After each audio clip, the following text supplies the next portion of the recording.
ACU ខាត់ខ្លួនលោកទឹកវុធីអភិបាលរងខេត្តកំពង់ស្ពឺនិងមនុស្ស2នាក់ទៀតពាក់ព័ន្ធបោកលុយអ្នកវិនិយោគជនជាតិចិន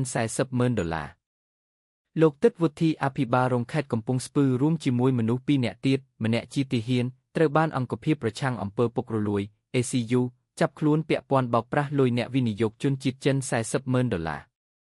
ចំពោះជនជាប់ចោទទាំង3នាក់ត្រូវបានតុលាការខេត្តកំពង់ស្ពឺចេញដីកាឃុំខ្លួនដាក់ពន្ធនាគារកាលពីថ្ងៃទី9 ខែមីនាឆ្នាំ2025ប្រភពបានបញ្ជាក់ថាលោកទឹកវុធីនិងបកពួកត្រូវបាន ACU ចាប់ខ្លួនដោយសារស៊ីដាច់លុយចិន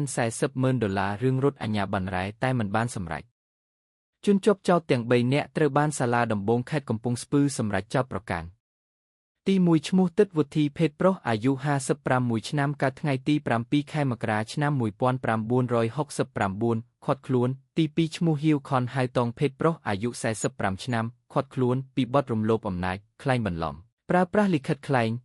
ឯកសារសាធារណៈនិងប្រើប្រាស់ឯកសារសាធារណៈក្លែងប្រព្រឹត្តនៅចំណុចក្នុងខេត្តកំពង់ស្ពឺខេត្តប៉ៃលិនខេត្តបាត់ដំបងខេត្តស្ទឹងត្រែងនិងខេត្តព្រះវិហារកាលពីអំឡុងឆ្នាំ2023បទល្មើសដែលមានបញ្ញត្តិនឹងចែងឲ្យផ្តន្ទាទោសតាមមាត្រា566 527 568 529 530នៃក្រមព្រហ្មទណ្ឌនិងមាត្រា35នៃច្បាប់ស្តីពីការប្រឆាំងអំពើពុករលួយទី3ឈ្មោះម៉ឹងសារឿនឈ្មោះជាភាសាចិនអ៊ុងវិនឆៃភេទប្រុសអាយុ44ឆ្នាំឃាត់ខ្លួនពីបទសំគំនិតក្នុងអំពើរំលោភអំណាចក្លែងបន្លំប្រើប្រាស់លិខិតក្លែងឯកសារសាធារណៈនិងប្រើប្រាស់ឯកសារសាធារណៈក្លែងប្រព្រឹត្តនៅចំណុចខេត្តកំពង់ស្ពឺខេត្តប៉ៃលិនខេត្តបាត់ដំបងខេត្តស្ទឹងត្រែងនិងខេត្តព្រះវិហារកាលពីអំឡុងឆ្នាំ2023បទល្មើសដែលមានបញ្ញត្តិនឹងចែងឲ្យផ្តន្ទាទោសតាមមាត្រា29 526